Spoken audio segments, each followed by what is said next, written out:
Sumainyo ang Panginoon. At sumaiyo rin. Ang mabuting balita ng Panginoon ayon kay San Mateo. Papuri sa iyo, Panginoon. Noong panahong iyon, nabalitaan ni Jesus na ibinilanggo si Juan. Kaya't bumalik siya sa Galilea. Ngunit hindi na siya sa Nazaret na nirahan, kundi sa Capernaum. Ang bayang ito'y nasa baybayin ng lawa ng Galilea, sa mga hangganan ng Zabulon at Neftali. Sa gayoy natupad ang sinabi ni Propeta Isaías, ang lupain ng Zabulon at lupain ng Neftali, daanan sa gawing dagat sa ibayo ng Hordan, Galilea ng mga hintil.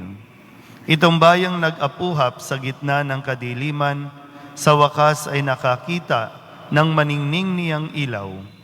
Liwanag na taglay nito'y siya ngayoy tumatanglaw sa lahat ng nalugami sa lilim ng kamatayan. Magmula noon ay nangaral na si Jesus. Ang sabi niya, pagsisihan ninyo't talikdan ang inyong mga kasalanan, sapagkat malapit nang maghari ang Diyos. Nilibot ni Jesus ang buong Galilea, nagtuturo sa mga sinagoga at ipinangangaral ang mabuting balita tungkol sa paghahari ng Diyos. Pinagaling din niya ang mga tao sa kanilang mga sakit at karamdaman. Siya'y nabantog sa buong Syria, kaya't dinadala sa kanya ang lahat ng may sakit at mga pinahihirapan ng iba't ibang karamdaman, mga inaalihan ng mga demonyo, mga himatayin, mga paralitiko. Silang lahat ay kanyang pinagaling at sinundan siya ng napakaraming tao buhat sa Galilea, Decapolis, Jerusalem, Judea, at maging sa ibayo ng Hordan. Ang mabuting balita ng Panginoon. Pinupuri ka namin, Panginoong Hesukristo. Isang magandang umaga po sa inyong lahat. Tapos na ang bakasyon, simula na ulit ng normal at regular nating mga schedule para sa mga estudyante, para sa mga nagtatrabaho, at syempre, para sa mga may bahay. Balik sa paglalaba, pagluluto, pamamalansya, pag-aasikaso ng buong sambayanan po ninyo.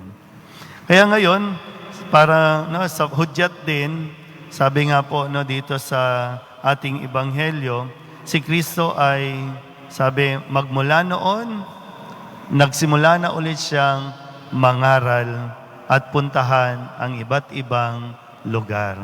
O hindi natapos na dahil Pasko, bagong taon, pahinga, ay nagkonting pahinga, pero nandun pa rin yung okay na, back to work.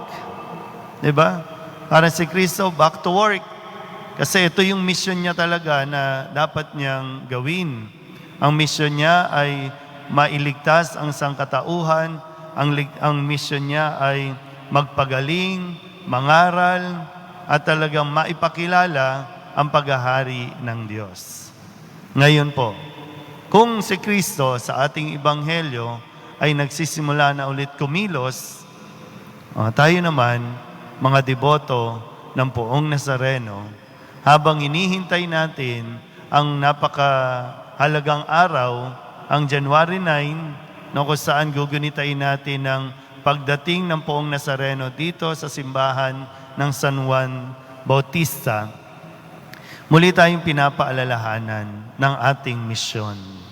Kaya nga diba, ang tema ng ating traslasyon, iba't ibang kaloob, isang debosyon, tungo sa isang misyon.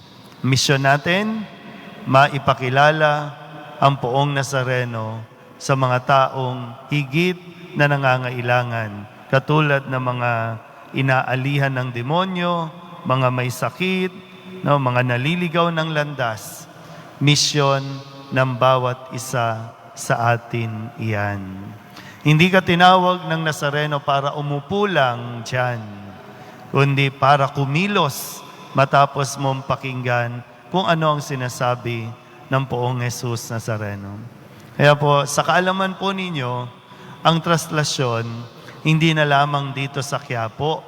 Hindi lang Quiapo ang may misyon para mailapit ang Nazareno sa mga tao at ang mga tao'y makalapit sa Nazareno.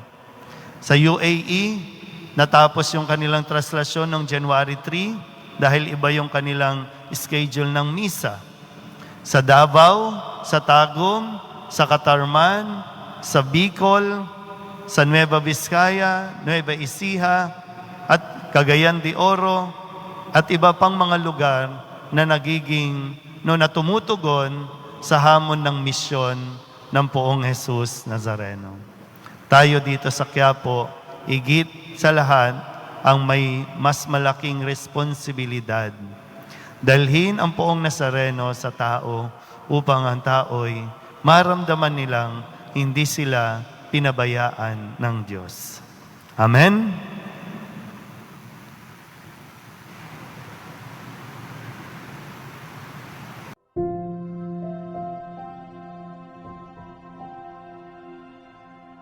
Thank you.